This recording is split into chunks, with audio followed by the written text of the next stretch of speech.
Hello, I'm Ryan, and welcome to Analyze This, Mr. Bond, my channel where I discuss the adventures of super spy James Bond 007 and dig for what lies beneath the surface. But as the quote indicates that opened this video, we're not talking about James Bond today, or are we?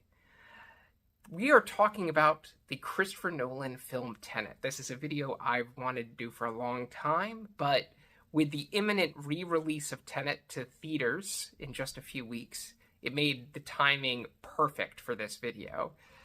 Tenet is a very curious film. It has met with something of a mixed reception, even among folks who really love Christopher Nolan as a cinematic artist. And I think we actually find that talking about it has us talking about James Bond in a lot of ways. Because first and foremost, Christopher Nolan is an avowed fan of James Bond. James Bond influences have shown up in his Batman trilogy. They have shown up in Inception, which he has explicitly said was kind of him working into some nods to On Her Majesty's Secret Service. And now in Tenet, we have Christopher Nolan encapsulating his idea of the spy genre. He's described it in interviews as really just being his attempt to create like the ultimate expression of like the collective memory of the cinematic spy genre. And so in that way, that really clarifies what Christopher Nolan thinks a spy movie is, how it functions, and through that, what he thinks of James Bond. And that's especially interesting given that Christopher Nolan has been one of the directors who is been floated over the past decade to take on a Bond film. Certainly the rumors came up after Spectre, whether Christopher Nolan would step in and helm the next Bond film, and it's come up again now as we wait for Bond 26. As of now, there's no indication that there's any real movement on that front, but who knows what the future may yet hold. Christopher Nolan is certainly in a very powerful position now, given the huge, enormous success of Oppenheimer. I mean, it's practically a lock for Best Picture at the Oscars. If it doesn't win, there's certainly an upset. So he is the talk of the town, so to speak, right now. And Tenet, it's nice that it's getting a re-release in my eyes, because I actually greatly admire this movie. I find it particularly fascinating. It's a very strange, odd, often somewhat alienating film, but it's a film for me that I find myself returning to more than I do the rest of Christopher Nolan's work for a variety of reasons. And a lot of that has to do with the extent to which it is such a love letter to spy cinema. In the opening quote, Christopher Nolan compares this to the films of Sergio Leone, whose works in the spaghetti western subgenre. If you're not familiar with it, this was a movement of Italian-helmed westerns. Quentin Tarantino loves these very deeply, hence Django Unchained being essentially a cinematic love letter to the Italian spaghetti western. These were films that took essentially the memory of Hollywood westerns that had been exported to Italian shores and exaggerated them. These were essentially like not less a representation of the Western as it had been presented in its heyday of John Wayne, and more of a, kind of fever dream heightened version of it. The fantasy exaggerated take of an entire genre that then started to weave in the preoccupations of its respective Italian directors. The genre, as it goes on in spaghetti westerns, becomes like very political in a way that reflects a lot of the Italian politics at that time, and it kind of takes on its own nature. And similarly, we see with Tenet that it's built from a stew of spy genre tropes, but it ultimately becomes something that is very distinctly and uniquely Christopher Nolan. In fact, it almost encapsulates his entire body of film to date by the time Tenet released, and actually foreshadows Oppenheimer. And Oppenheimer actually comes up and is discussed in Tenet. Tenet sort of prefigures that movie thematically. And so in that way, Tenet feels like it is maybe the most Christopher Nolan film that exists. It just feels like it encapsulates everything that drives him, everything that preoccupies him as a director. And on top of that, we have all this spy film architecture, much of which comes from James Bond. I mean, we're talking about Tenet. This is a film that opens with the equivalent of a pre-title sequence where a spy has an action sequence at an opera house. He then has a fake death like James Bond does in the film You Only Live Twice, and then reemerges from that faked death to go and pursue a Russian arms dealer who is assembling a doomsday device that could threaten the world. This secret agent infiltrates the villain's organization by establishing a relationship with the villain's wife, and then weaves his way in through the machinations of that villain's scheme up until there's a giant climax in which the hero lands with a giant, military force to attack the villain's own considerable force at the villain's lair, which in this case is an old Russian nuclear site. So that in and of itself, like when you pitch it that way, Tenet is very clearly built on the architecture of Bond film. There are flavors of other spy movies here too, and you have the influence of the Fritz Lang spy thrillers of the first half of the 20th century. In particular, Christopher Nolan has cited the wonderful silent film Spies, which is one of my favorite movies. I love Fritz Lang as a director. That's a tremendous movie. There's also very clearly the influence of The Night Manager. There's a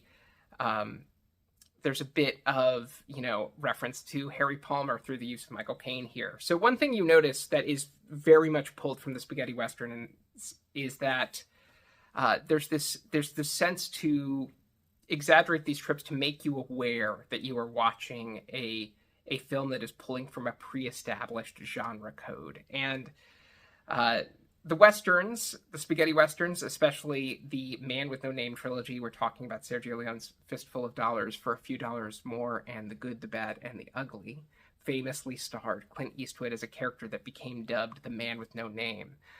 That title is not exactly accurate. In the movies, he may or may not have been given an actual name, but it's this mythic character who doesn't really have a full characterization. He's more of a presence. This is a standard archetype that becomes embedded into the spaghetti westerns, and it's embodied in the character of the protagonist. Again, a man with no real name, but he is our spy to follow throughout the shenanigans of Tenet, these sort of twisty time travel riffs on the spy genre. He's abstracted, so he is less of a human being and more of an archetype, which is perfectly appropriate. Even Ian Fleming described James Bond as the man who is only a silhouette. So this idea that the spy is almost not quite human is actually kind of baked into the genre by default, because this is a character that exists in the liminal space between nation states and governments and morality. This is a character that exists in the gray area. And here in Tenet, that's pushed even further. This is a character that exists in the gray area of time itself. He is fighting a battle that is not just between nations. The Cold War, and it's directly made explicit in the film that the Cold War of, nuclear powers has kind of evolved into a temporal war, a war between future and past. And this spy is now caught between that exaggerated sense of conflict and has to navigate it. And I think that's one reason, just to pull out from the lead character of the protagonist a little bit, I think that's one reason these characters can feel very, a little chilly in the context of Tenet relative to some of the other movies Christopher Nolan has made. Christopher Nolan is first and foremost a conceptual filmmaker. I think those who have come to know Christopher Nolan through the Batman films sometimes forget the extent to which Christopher Nolan is first and foremost about ideas in his movies, and a particular set of ideas. Memento is really the first time in his movies you get this sort of crystallized structure that is about manipulating time and the way that perception alters depending on perspective, and how that can shift a person and change a person. And you see this same sort of idea play out again and again over his movies. This idea that human beings are subject to a larger fabric of the universe, and that to reach out and try to manipulate the universe can be something that can reap great rewards, or potentially very unfortunate consequences. There is this sense that even plays out in his Batman trilogy, where to put forth an ideal in the form of a symbol brings about new symbols. And we see continually in Nolan's filmography this sort of battle between this sort of optimism, this sort of faith, this belief in a higher order that, like as in Interstellar, love might actually have some real resonance with the laws of the universe, and this sort of deep, dark nihilism, for example, Heath Ledger's Joker, or the villain that we meet in Tenet, played by Kenneth Branagh, that just wants to quite literally destroy the world out of his own inner despair. And this sort of tension in Tenet is very interesting, because these characters are starting to deal with concepts of time that sort of naturally distance these characters from an approachable reality for most human beings. To enter into a state where you can influence time forwards and backwards through your actions is to enter a world in which the standard narratives by which human beings understand themselves start to break down a little bit. So it's not surprising that even within the context of this trope, that the spy, who is generally a character who is removed, who is aloof — this is true of James Bond just as it's true of the protagonist in Tenet — all of these characters in this movie kind of sit at a remove. These are characters who have been recontextualized by pretty radical ideas, and that idea in this film is that time exists for them in two directions simultaneously, and they need to learn to think and exist in those two different directions. It's a pretty wild conceptual idea, and I think it's pretty hard for the audience to get its mind around. Even as I rewatched the movie just in preparation for this video, and I've probably seen it, I don't know, 7 or 8 times now, and I'll see it again when it comes back in theaters.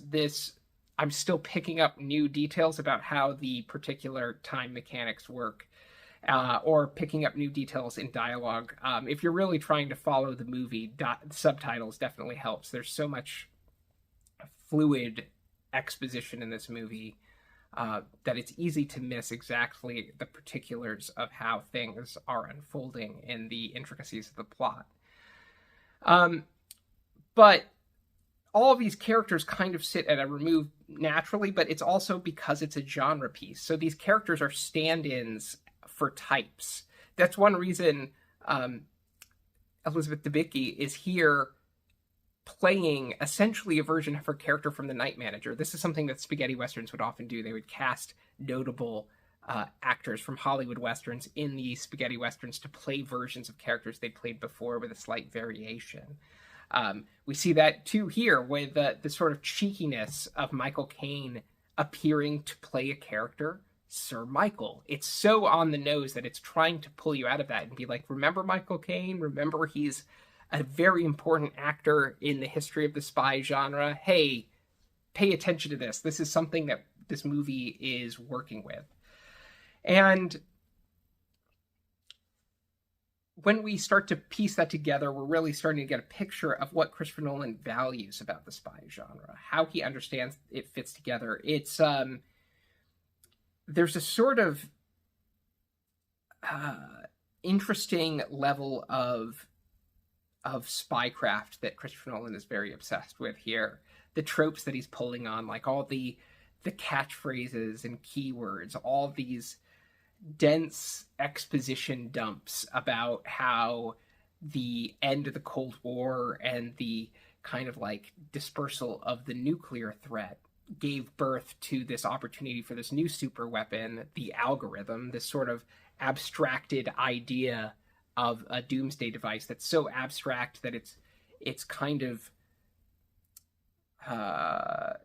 it's almost hard to wrap your hands around, but essentially it's a doomsday device that would change the flow of time so that all time would flow in reverse and the future could kind of like overtake the past is such an interesting sense of the core framework of a spy movie.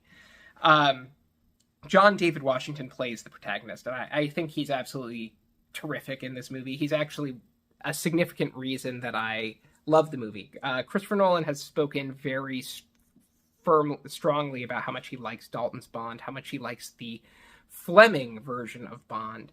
And you really see that sort of come into this character, the protagonist, who is not necessarily James Bond, but is definitely identified with the character on at least a few different occasions. You know, we see him in a version of like kind of the blue polo khaki outfit that Daniel Craig made so iconic in Casino Royale and Quantum of Solace and Spectre. You know, it kind of became a uniform piece for Daniel Craig's Bond. We also see the protagonist in a three-piece gray suit, which is obviously meant for us to call back to Goldfinger.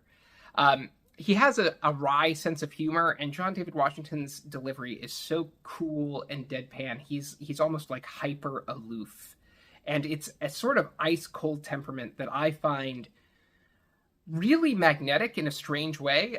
Much of Tenet just features characters just talking at each other, kind of spitting very dense exposition back and forth at one another in rapid fire. It kind of flows so quickly that it's easy to get lost in it. And I think that's part of Christopher Nolan's intent with this movie. I think he's very explicit in interviews that he structured this in a way that he was hoping that audiences' familiarity with spy genre tropes would kind of allow him to kind of flow through a lot of the connective tissue. I think he overestimated in some cases, audiences' ability to keep up with that. But I think it shows a very different approach to exposition than you saw in a film like, say, Inception, which is very careful to hold the audience's hand on every single point. And Inception I'll be honest, it doesn't work for me in the way that Tenet does. I feel like the exposition is so heavy, and you feel like the actors are always kind of fighting an uphill battle to create a sense of drama against that, whereas Tenet just kind of embraces the sort of like robot-brained nature of some of this exposition. It's just highly technical, it's highly fluid, and there's a lot of just like very dry, wry humor peppered throughout. In fact, in many ways, I think Tenet is the first movie for Christopher Nolan where the humor really sort of clicks into a true Christopher Nolan sensibility, and John David Washington and Robert Pattinson are a big part of that. As the sort of duo here, the co-leads, they have a lot of very dry banter that is so, so kind of like tossed off that it just has such a nice percussive rhythm to it. And I really enjoyed that this movie just kind of embraces exposition as an aspect of spy movies. Like there's that very dense conversation where Michael Caine is talking to the protagonist over dinner, and I love that scene a great deal, because they're poking fun at this trope that, you know, spy movies now will chastise spies about like they need to get the better wardrobe. Again, this is kind of almost like Christopher Nolan paying homage to the 2006 Casino Royale, right? Daniel Craig's Bond getting chastised by Vesper for not having the, perfect dinner jacket, and this this sort of exchange is now embedded into the spy genre, and you see Christopher Nolan do his version of that alongside a lot of very dense exposition about how the villain came out of the end of the Cold War. Let's talk about the villain, because the villain's a very interesting character here. The villain is a combination of a lot of different genre influences. He and his relationship with his wife, in part, is, the night manager, but it's also taken very openly from Ian Fleming. Christopher Nolan's very honest about the fact that he was thinking of Fleming's short stories, the Hildebrandt Rarity. I think you also see a little bit of, Quantum of Solace popping up in that too. That sort of, there's sort of intimate, unusually intimate stories for the Bond character, where he's kind of thrust into the world of crumbling relationships between a husband and wife, and there's some very clear callbacks to that. So the Hildebrandt Rarity very much has this idea that showed up in the Bond film License to Kill. Sanchez's, whip element that he uses to beat his girlfriends. You see Christopher Nolan kind of approach that idea from his own vantage point, where the villain is using a belt with a cuff link to kind of intimidate his estranged wife. This sort of character played by Kenneth Branagh, played very well, I think, by Kenneth Branagh, is a very sinister, very dark, very gruff, brooding character, a very unhappy, bitter man. There's this Tenet's version of the Bond trope, where Bond meets the villain for the first time and they're having kind of dinner together, is so it goes for the jugular in a way that the Bond version of it doesn't often go. There's a bit of like Bond banter there in that scene. For example, how would you like to die? The villain asks the protagonist. The protagonist says old, and the villain and Kenneth Branagh returns, you chose the wrong profession. And that's a very great sort of like Bond and the villain sort of exchange, but then it goes into this very dark, very graphic territory very quickly, where the villain explains exactly how he is going to dispatch John David Washington's character, and then suddenly it takes a turn into new territory. And you see the way in which Christopher Nolan is starting to shade this movie with different angles and textures of the spy genre here. It's a bit of the James Bond trope, and then it's also a bit of this sort of like darker edged tones that you get in things like the Ipcress File, I think, or the Quiller Memorandum, movies that I think are exceptionally good and, as worthy of love as any of the best of the Bond movies. And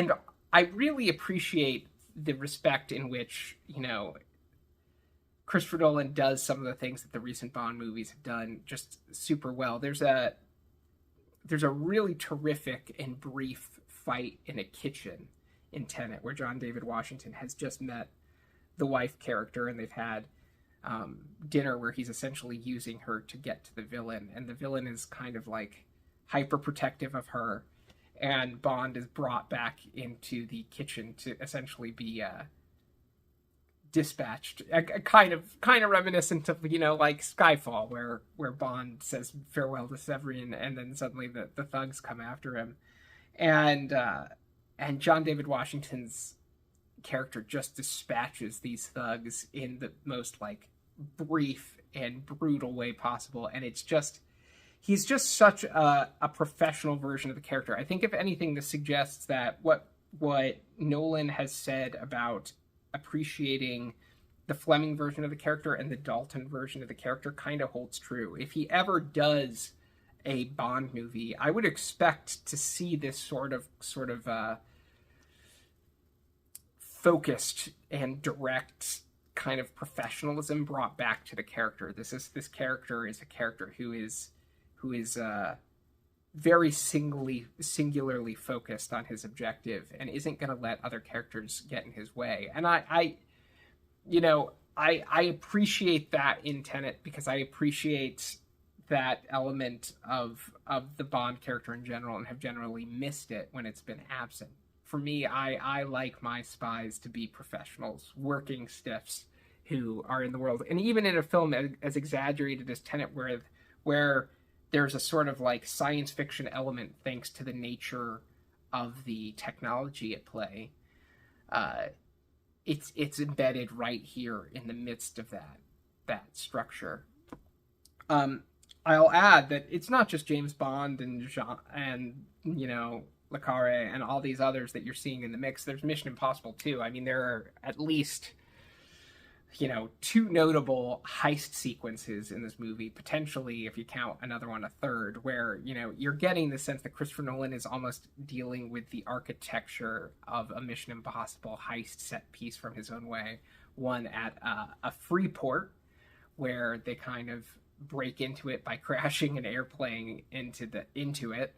And then a subsequent one where there's kind of like a car chase heist that is played rather ambitiously, once forward in time and once backwards in time, with two different perspectives on it, from the same character. This is the kind of madness that Tenet starts to layer onto this, and you either go with it or you don't. I find it fascinating as much as I find it sort of alienating. I think it definitely distances you from the typical thrills of an action sequence, because you can't.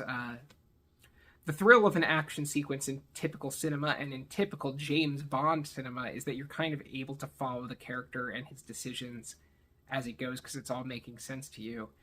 In Tenet, that sort of dynamic is shifted away because you're not quite able to identify with what's going on with these characters. It's even when you're following their actions, it's all so disorienting in terms of concept that you're kind of just along for the ride. And there's a line pretty early on in the movie where the protagonist is told to just kind of like feel it rather than try to fully understand it. And I feel like that is kind of Christopher Nolan's guidance to the audience with this movie. Just kind of like feel it, ride with it, and just enjoy the kind of the trappings of this futuristic spy thriller. And I'm able to go along with it. I think it's very much a vibe movie. In many ways, the style in this movie is immaculate, at least on a clothing and costuming level. The suits do such wonderful things with fabric texture and color. John David Washington and Robert Pattinson have such distinct styles as characters, but they both look fantastic in their own way. Robert Pattinson more the sort of like bohemian, sort of like avant-garde approach, whereas John David Washington is always like very clean cut, very structured in his suits, wearing a lot of polo shirts perfectly buttoned up under his jackets. It just looks immaculate. The cinematography is done by Hoyte van Hoytema, who did Spectre, and I think visually this movie nicely encapsulates this sort of like industrial feeling that kind of is analogous in many ways to some of the spy films you saw back in the 1960s that weren't necessarily Bond films, like the Ipcress File, these sort of like very industrial buildings, warehouses, feelings like that where everything was kind of very like steel and metal. But you get certainly big sections in this movie that feel very Bondian as well. There's that whole section in Italy with the yacht and the boat racing with the villain that feels like it's lifted directly from Christopher Nolan's imagined idea of what a Bond movie would be. Thematically, it's very much about, again, Christopher Nolan's preoccupation with this idea that in some ways human will can coincide with the rules of the universe to transcend it and achieve a sort of benevolent outcome. It's a in many ways it kind of directly follows from Interstellar in the sense that time bends around just a few humans interacting in a single moment, and those human connections are what alters the entire landscape of human destiny across the cosmos. And again, just like Interstellar, there is a very significant parent-child relationship here. In Interstellar, it's Matthew McConaughey's character and his daughter that kind of like serve as the fulcrum on which, you know, the entire human narrative turns. Here, it's Debicki's character and her child that the protagonist is kind of assisting to find a better future for themselves. And also, there's the kind of doomsday device itself. We haven't talked about the algorithm very much, which is a kind of peculiar device, but it kind of falls in line with this trope that Christopher Nolan has returned to again and again, which is this sort of ominous technology that could both be benevolent or fearsome. We see this very much in The Dark Knight Rises, where Bane and the League of Shadows take a device that was originally intended by the Wayne Foundation to be a device that could, you know, save the world, and turn it into a nuclear device that could spell the destruction of Gotham City. And these sort of devices in Christopher Nolan films are almost always depicted in sort of like a gunmetal black feeling. You see this again in Oppenheimer when all the nuclear material for the bombs is revealed. It looks exactly again, and that sort of is shot in that black gunmetal-y sheen that you have with the devices that are used in the Prestige and the Doomsday Machines and the Batman films. And it's interesting again that you see it applied here within the context of the spy genre. It makes me wonder exactly, what Christopher Nolan would do with a Bond movie in particular to expand upon this idea, because it feels so perfectly expressed in his filmography at this point. And as noted, that exact idea is what prefigures Oppenheimer. The doomsday device in Tenet is said to be essentially the person who invented the algorithm is said to be like the future's version of Robert Oppenheimer, and has just tried to destroy the device because they believe it could end the world. If you've seen Oppenheimer, I'm sure that all sounds, you know, pretty much like a teaser for that movie in terms of where Oppenheimer goes and how it understands its own version of the doomsday device. So I've said a lot about Tenet, and I've said a lot about explaining exactly how Tenet works. I want to say that as I conclude this video, the real reason that I wanted to make this video is that I hear over and over again from fans who didn't really like Tenet that they still think that Christopher Nolan would knock a Bond movie out of the park. And that feels like an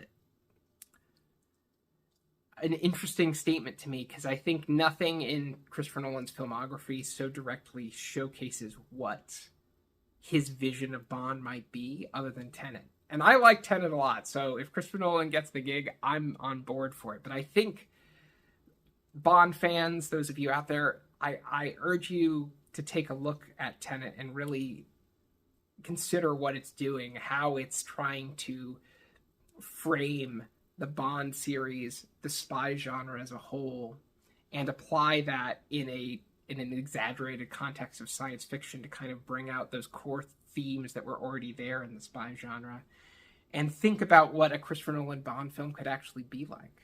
I think it could be really fascinating, but I think it could also be potentially a pretty dramatic shift for what this series has been thus far. And I think that makes some sense of what Christopher Nolan has continually said. He would do it if the character really needed to be reinvented, and he could do it on his terms. Tenet is the spy genre on Christopher Nolan's terms.